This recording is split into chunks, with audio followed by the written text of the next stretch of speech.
Good afternoon. Here's the video of the highlights of chapter 14. Um, there's this is a really good chapter. It's the heart of OT. It's about evaluation and intervention. I think everything in it is good. I just wanted to highlight a few things and clarify a few things. Starting on page 128 in the right-hand column, I want you to look at the third paragraph under occupational performance analysis and see that it talks about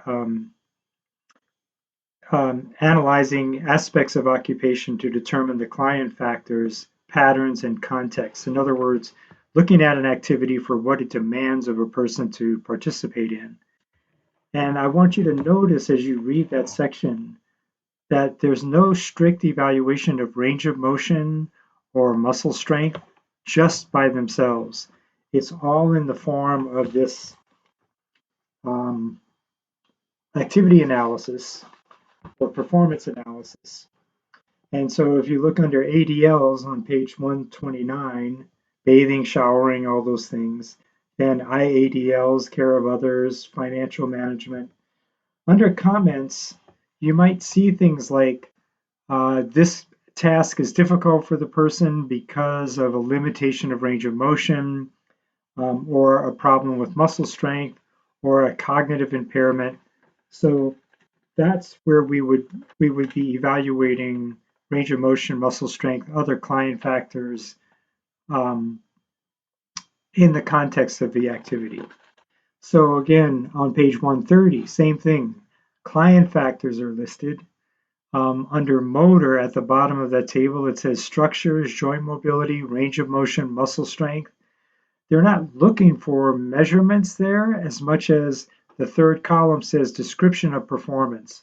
So specifically, how does a limitation in range of motion change the way this person does the activity or prevent the person from doing the activity? Okay, so we'll move to page 134, information process on the right-hand column. And as you read this, it says the aim of OT is to enable the person with a disability to function more independently. It goes on.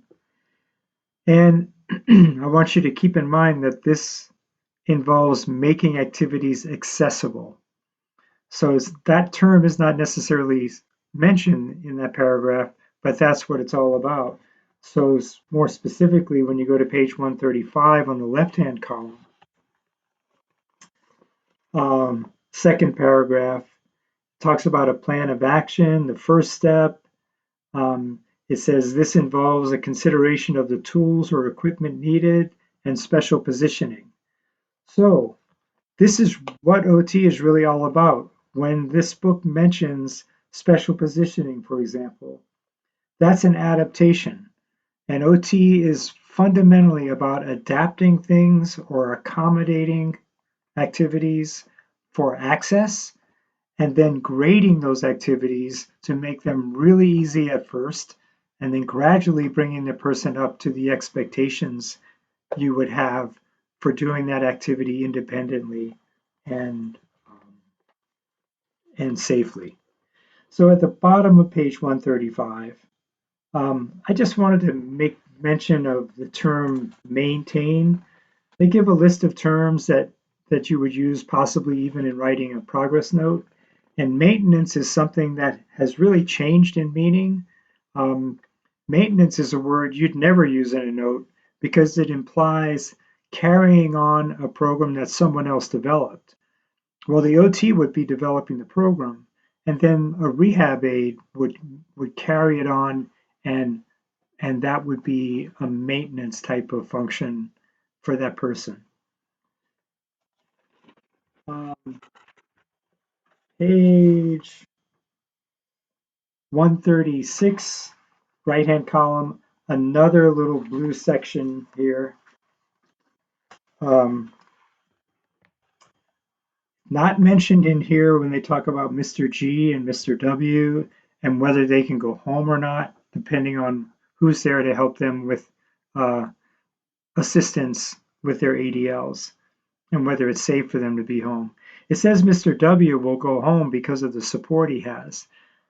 But because of his diagnosis, a total hip arthroplasty or a total hip replacement, it doesn't mention in here that a really big priority for OT would be, even if Mr. W is going home to a supportive family, he has to be clear on his precautions. After a total hip replacement, you have range of motion precautions to make sure you don't injure that repair and end up back in surgery with a dislocated hip. So I wanted to mention that because it's an important aspect of consideration for discharge and going home.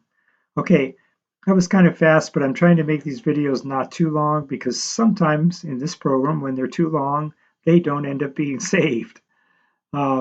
So the next one I'll do will, I think, be on chapter 16, and I'll try to do that in the next couple of days. Hope you're well. Stay well. Thanks.